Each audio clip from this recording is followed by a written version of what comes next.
আজ দুপুরে জি 24 ঘন্টায় যখন খবরটা ব্রেক হয় তখন গোটা বাংলা জুড়ে একেবারে হোলির বা দোলের সমারোহ উৎসব। সে সময় জানা যায় রাহুল সিনহা, বঙ্গ বিজেপির একেবারে জন্মলগ্ন থেকে যিনি রয়েছেন সেই রাহুল সিনহা এবার বিজেপির রাজ্যসভার মনোনীত প্রার্থী। রাহুলদা, প্রথমেই আপনাকে শুভেচ্ছা জানাই। প্রথম প্রতিক্রিয়া জানতে চাইবো যে এই খবর শোনার পর কি মনে হচ্ছে, কারণ আপনি এই বঙ্গ বিজেপির সলতে পাকানোর কাজ করেছেন বলা হয়, স্বীকার করেন সে কথা শ্রমিক ভট্টাচার্য এখনো? দেখুন, বিষয় হচ্ছে সবচেয়ে বড় জিনিস যে আজকের এমন একটা পবিত্র দিনে আমার ওপর পবিত্র গুরুদায়িত্ব পার্টি দিয়েছে, তার জন্য পার্টিকে অসংখ্য ধন্যবাদ। এবং যে গুরুদায়িত্ব দিয়েছে সেটা আমি নিষ্ঠার সাথে পালন করব। তবে একটা জিনিস যেটা এর ফলে হলো, বহু পার্টির কার্যকর্তা, বহু পুরনো যারা দীর্ঘদিন ধরে কাজ করে আসছে, কিছুটা তাদের মধ্যে হয়তো হতাশাও এসে গেছে। তারা এই নিয়োগে বুঝতে পারবে যে না, পার্টির নজর সর্বত্র আছে, অতএব পার্টি আমার উপরও কোনো সময় নজর দেবে, এই ভাবনা তাদের মধ্যে আসবে। অতএব হতাশা তাদের কেটে যাবে, দারুণভাবে তারা আবার একটা সবলভাবে কাজের মধ্যে প্রেরণা পাবে। আর আমি ব্যক্তিগতভাবে, আপনি আমাকে তো বহুদিন দেখছেন, আমি হতাশ কখনো হইনি। তার কারণ আমি মনে করি যে কাজ পাওয়া যাবে সেই কাজ করো, যার জন্য হতাশা আমার মধ্যে ছিল না। আমি শুধু এখন ঈশ্বরের কাছে এটাই প্রার্থনা করব যে অতীতেও যেরকম অহংকার কখনো ছিল না, আগামী দিনেও যাতে অহংকার না আসে। যেভাবে স্বাভাবিকভাবে মানুষের মধ্যে কার্যকর্তাদের সাথে মিশে কাজ করেছি, তেমনিভাবেই যেন কাজ করে যেতে পারি, এটাই আমার মূল ঈশ্বরের কাছে প্রার্থনা। আর আজকে এমন একটা পবিত্র দিন, হোলিকা দহন করে সবেমাত্র পাপের বিদায় দিয়ে পুণ্যের প্রকাশ আজকের দিনে, এবং রাধাকৃষ্ণের হোলির দিন, এরকম একটা পবিত্র দিনে যে আজকে এই আমার উপর দায়িত্ব পড়েছে, তাতে আমি সবচেয়ে বেশি খুশি। যে পবিত্রতম দিনে, তার কারণ আমি রাজনীতিতে পরিচ্ছন্নতা পবিত্রতা বজায় রেখেই কাজ করেছি। আমার দিকে আঙুল তোলার ক্ষমতা রাজনীতিতে কোনো বিপক্ষেরও নেই, কারও নেই। শুধু লোকেরা আমার বিরুদ্ধে শুধু জিততে পারেনি এই এক কথা ছাড়া, আর ওই ভাঙা রেকর্ড ছাড়া আর কোনো কিছুই বলতে পারে না। সেই কারণের জন্য আমি এটাই খুশি যে সেই পবিত্রতম দিনে আজকের এই দায়িত্ব আমি পেয়েছি, যাতে সেই দায়িত্ব আগামী দিন সঠিকভাবে পালন করতে পারি। রাহুলদা, সেটা হচ্ছে যে একেবারে নির্বাচনের মুহূর্ত আর কি বলা যেতে পারে, সমাগত মুহূর্ত, সেই জায়গায় দাঁড়িয়ে যখন রাজ্যসভার সাংসদ হিসেবে আপনি মনোনীত হচ্ছেন প্রার্থী হিসেবে, তো এটা কি সমালোচনা হচ্ছে, এটা কি গ্যারেজ পোস্টিং হলো নাকি একেবারে খোলা ময়দান পেলেন আপনি? না না না, গ্যারেজ কি করে পোস্টিং হবে? এখন তো আরও ছড়িয়ে কাজ করার মতো সুবিধা পাবো। যদি আজকে ইলেকশানে গিয়ে কোনো জায়গায় দাঁড়াতাম, তাহলে তো কোনো একটা কনস্টিটিউয়েন্সিতে গ্যারেজ হয়ে যেতাম। আর এখন তো খুলে কাজ করতে পারবো, আর কোনো চিন্তা থাকবে না। এবং স্বাভাবিকভাবে দিল্লি সহ, দেশ সহ রাজ্যেও কাজ করতে পারবো। অতএব ক্ষেত্র আরও বেড়ে গেল, কাজের ক্ষেত্র, পরিচিতির ক্ষেত্র আরও বেশি বাড়লো। অতএব স্বাভাবিকভাবে আমি এক সময় কেন্দ্রীয় সম্পাদক ছিলাম, সারা দেশ জুড়ে কাজ করার সুযোগ পেয়েছি, রাজ্যেও কাজ করেছি। এখনও সেইভাবে রাজ্য এবং কেন্দ্রের বিভিন্ন ক্ষেত্রে আমি কাজ করার সুযোগ পাব। সবচেয়ে বড় কথা, বাংলার মানুষের যে বঞ্চনা, বাংলার মানুষের যে বেদনা, সেটা সংসদে তুলে ধরবার জন্য আমি যে দায়িত্ব পেয়েছি সেটাকে পূর্ণরূপে পালন করার আমি চেষ্টা করব।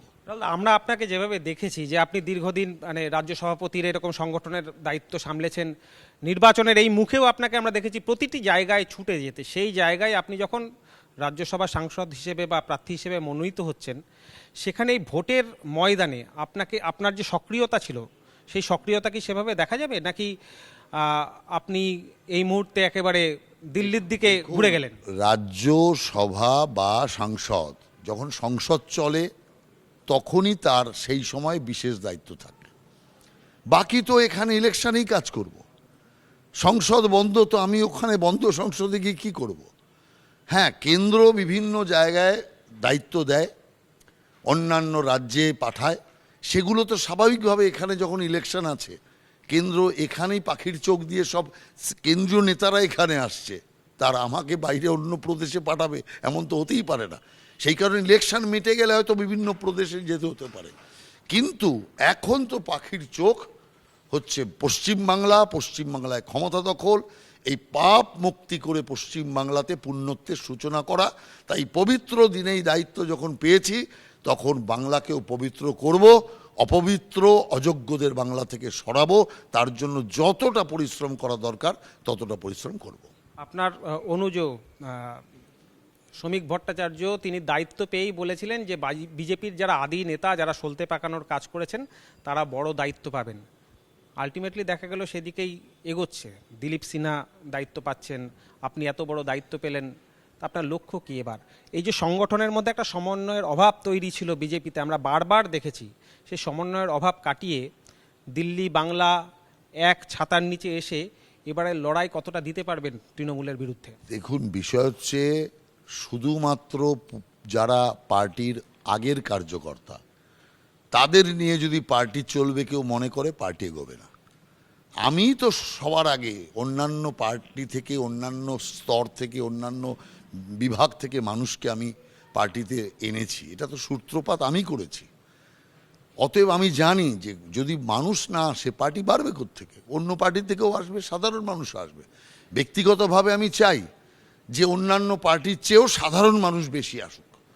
অতএব সেটা ব্যক্তিগতভাবে চাইলেও যতটা যেখান থেকে আসে সেই সমস্ত মানুষকে নিয়েই এদের বিরুদ্ধে যুদ্ধ ঘোষণা করতে হবে, আর সেটার জন্যই পার্টি এত বড় হয়েছে। অতএব সেক্ষেত্রে হয়তো পুরনো কার্যকর্তা, নতুন কার্যকর্তা যারা আসবে তাদের সমন্বয় ঘটিয়ে কাজ করতে হবে। এটাতে আমরা বিশ্বাসী ছিলাম, আর এটাতেই বিশ্বাসী আমরা। কারণ একদিন এমন একটা দিন গিয়েছে যখন আমাদেরকে সংসদীয় প্রতিনিধি না থাকার জন্য আমাদেরকে অল পার্টি মিটিংয়ে ডাকতো না। শ্রমিক ভট্টাচার্যকে আমি বলতাম যে চেয়ে যদি বুদ্ধদেব ভট্টাচার্য একটা গালে থাপ্পড় দিত তাহলে বরঞ্চ ভালো হতো, কিন্তু এই যে অপমান, আমাদের সংসদীয় প্রতিনিধি নেই সেই কারণে আমাদের ঢুকতে দিচ্ছে না। কিন্তু ঈশ্বরের কৃপা, সেই শ্রমিক ভট্টাচার্যকে আমরা ঢোকালাম বিজেপির পক্ষ থেকে বিধানসভায় উপনির্বাচনে। তারপরে দুজন সাংসদ ঢুকে গেল, আর বুদ্ধদেব ভট্টাচার্যের পার্টি এখন একটা সিটের জন্য ভিক্ষা করে বেড়াচ্ছে।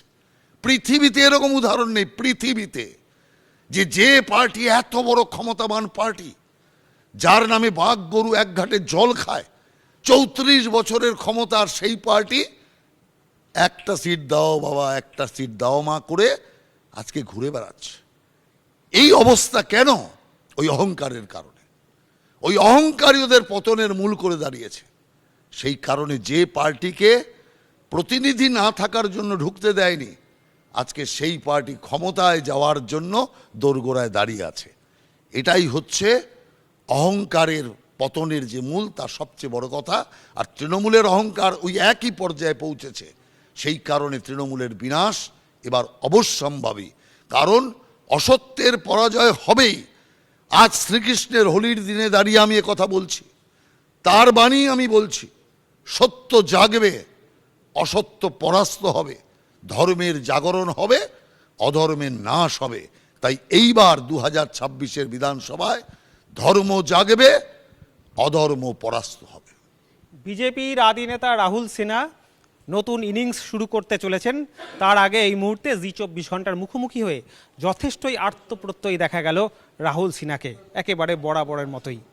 জি 24 ঘন্টার জন্য ক্যামেরায় কমল জানার সঙ্গে কমলাক্ষ ভট্টাচার্য, সল্টলেক। বাংলার আওয়াজ, বাঙালির আবেগ, জি 24 ঘন্টা।